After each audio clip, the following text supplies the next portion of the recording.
वटपौर्णिमेनिमित्त आज आपण मस्त अशी साबुदाण्याची खिचडी बनवणार आहे. तो पण एक एक दाणा असा वेगळा दिसणार अशी आपण साबुदाण्याची खिचडी बनवणार आहे.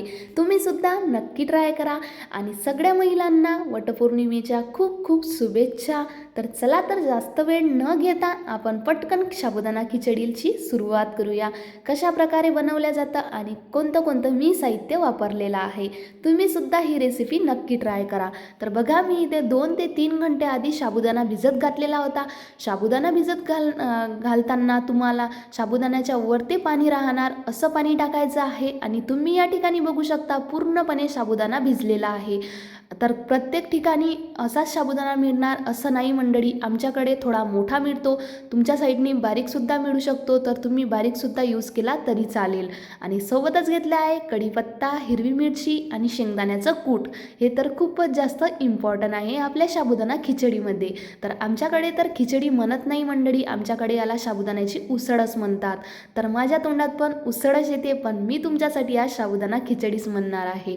तर बघा मंडळी, इथे मी 2 मोठे आलू घेतलेले आहेत आणि त्याला छान बारीक बारीक कापून घेतलेला आहे, कारण की कापल्यानंतर पटकन त्याला शिजून येतात. तुम्ही या ठिकाणी बॉईल केलेले आलूसुद्धा यूज करू शकता.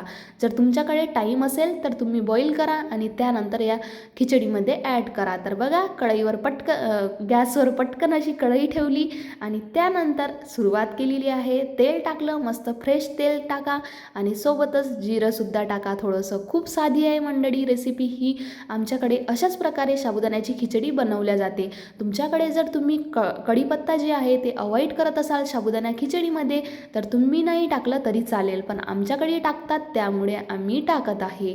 तर मंडळी, कोणाकोणाकडे कसं आहे, पूर्ण दिवस उपवास पकडला जातो वटपौर्णिमेचा आणि आमच्याकडे पण तसंच आहे. कोणाची इच्छा राहते तर पूर्ण दिवस पकडते आणि कोणाकोणाकडे कसं आहे की वडाची पूजा झाल्यानंतरच जेवण करतात किंवा चांगलं स्वीट वगैरे बनवतात. पण आमच्याकडे तसं नाही मंडळी. आमच्याकडे म्हणजे पूर्ण दिवस ठेवतातच उपवास, त्यामुळे आम्ही साबुदाण्याची खिचडी बनवतो. तर बघा मंडळी, आलू टाकलेला आहे आणि सोबत मिरची वगैरे सगळं आपण टाकून घेतलेलं आहे आणि त्यानंतर आता आपल्याला हळूवारपणे या आलूला थोडंसं असं मिक्स करायचं आहे. जास्त वेळ करायचं नाही, थोडंसं असं मिक्स करून घ्यायचं आहे आणि सोबत त्यावर आपल्याला थोडंसं आता मीठसुद्धा टाकायचं आहे. तुम्ही या ठिकाणी लाल मीठसुद्धा यूज करू शकता मंडळी, आमच्याकडे तर करतात.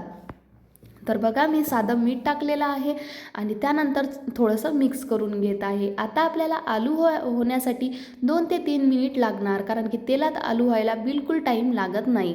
तर आपल्याला काय करायचं आहे, आलू झाल्यानंतर जे आपण शेंगदाण्याचं कूट बनवलेलं होतं ते पूर्णपणे यामध्ये टाकायचं आहे मंडळी. खूप छान लागते ही आणि 10 ते 15 मिनटात बनवून बिलकुलपणे तयार होऊन जाते. बिलकुलही झंझटचं काम नाही आहे की हे करा ते करा, आलू शिजवा, बिलकुलही नाही. तुम्हीसुद्धा नक्की हे साबुदाणा खिचडी ट्राय करा आणि ट्राय केल्यानंतरच मला कमेंट करा. तर बघा मंडळी, अशा प्रकारे आपल्याला मिक्स करून घ्यायचं आहे पूर्ण साहित्य आणि त्यानंतर आपण यामध्ये साबुदाणा ॲड करणार आहे. तर मी थोडंसं म्हणजे शेंगदाणेसुद्धा मी कच्चे वापरलेले आहे. तुम्ही या ठिकाणी भाजलेले शेंगदाणेसुद्धा वापरू शकता. तुम्हाला दाखवते, आलू पूर्णपणे शिजलेला आहे. त्यानंतर आता आपल्याला यामध्ये साबुदाणा टाकायचा आहे. तर तुम्ही बघू शकता, मी जो साबुदाणा भिजू घातलेला होता तो साबुदाणा एक एक दाणा वेगळा दिसणार, कारण की मंडळी अशा प्रकारे जर तुम्ही साबुदाण्याची उसळ करत असाल किंवा साबुदाणा भिजू घालत असाल तर नक्की तुमची पण उसळ याच प्रकारे होणार आहे. खूप छान लागते, खूपच भारी टेस्ट लागते. तर बघा, या ठिकाणी मी पूर्ण साबुदाणा टाकून घेत आहे. मी का बरं हळूहळू टाकत आहे, तुम्हाला दिसलं पाहिजे की आपला साबुदाणा बिलकुलही चिकट वगैरे झालेला नाही आहे, पूर्ण मोकळा मोकळा आहे. तर आता आपल्याला हळूवारपणे जास्त फिरवायचं नाही आहे, थोडं थोडं फिरून घ्यायचं आहे आणि त्यानंतर तुम्ही आपली उसळ बघू शकता कशा प्रकारे तयार झालेली आहे. त्यासाठी तुम्हाला व्हिडिओ पूर्ण बघावा लागेल, त्यानंतरच तुम्हाला ही रेसिपी पूर्णपणे कळणार. तर बघा मंडळी, अशा प्रकारे आपल्याला मिक्स करायचं आहे.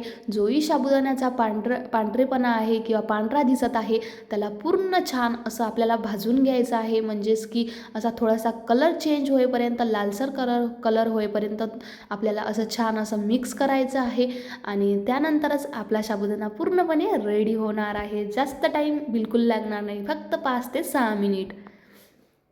तर बघा मंडळी, साबुदाण्याचा थोडासा कलर चेंज झालेला आहे. त्यानंतरच आपण वरतून टाकणार आहे निंबू.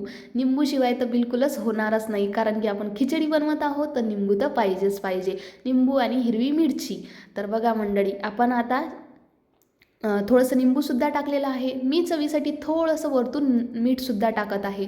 तर बघा, मी जास्त मीठ टाकलेलं नाही आहे. अर्धा चम्मच घेतलं होतं, त्यातलं थोडंसं मीठ इथे टाकलेलं आहे. तर त्यानंतरसुद्धा आपल्याला असं मिक्स करत राहायचं आहे. आतासुद्धा आपली साबुदाणा खिचडी बिलकुल चिकट झालेली नाही आहे. सध्यासुद्धा मोकळी मोकळीच आहे मंडळी.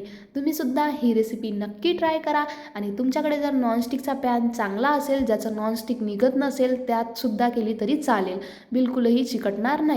पण माझ्याकडे नॉनस्टिकचा पॅन जो आहे तो थोडासा खराब झालेला आहे, त्यामुळे मी हीच कढई वापरलेली आहे. तर बघा, अशा प्रकारे आपली उसळ मस्त अशी झालेली आहे. तर तुम्हाला आता दाखवते ताटामध्ये काढून. तर मी आता इथे निंबू ठेवलेला आहे, मस्त तळलेल्या मिरच्या ठेवलेल्या आहे. आणि कोणाकोणाच्या तोंडाला पाणी सुटलं हे सुद्धा कमेंटमध्ये सांगा. आणि बघा, त्यानंतर आपण मस्त असे आपली जी साबुदाण्याची खिचडी आहे ते आपण इथे टाकून घेऊया. बिलकुलही चिकट होणार नाही मंडळी. जास्त शिजवणार तर चिकट तर होणारच. तसं तर तुम्ही इथे बघू शकता, एक एक दाणा आपला मोकळा झालेला आहे. आता गरम गरम आहे, त्यामुळे थोडंसं तुम्हाला वाटत असेल की चिकट झाली, पण बिलकुलही चिकट झालेली नाही आहे. गरम गरम राहते उसळ. त्यानंतर तुम्हाला 5 ते 10 मिनिट तसंच झाकून ठेवायचं आहे आणि त्यानंतर चेक करायचं आहे. तुमची खिचडी पूर्णपणे एक एक दाणा वेगळा दिसणार. तर ही प्रोसेस जर तुम्ही फॉलो केली तर नक्की तुमचीसुद्धा खिचडी अशाच प्रकारे बनणार. तर मंडळी, ही रेसिपी कशी वाटली नक्की कमेंटमध्ये सांगा. आणि भेटूया लवकरच नेक्स्ट व्हिडिओमध्ये. तोपर्यंत बाय बाय मंडळी. आराम करा, काळजी घ्या. आणि उद्या तर उसळ खायला विसरू नका, कारण की आहे वटपौर्णिमा. वटपौर्णिमा म्हटल्यानंतर सगळ्या महिलांना उपास असतो, तर खिचडी तर बनतेच. तर बाय बाय मंडळी, भेटूया नेक्स्ट व्हिडिओमध्ये.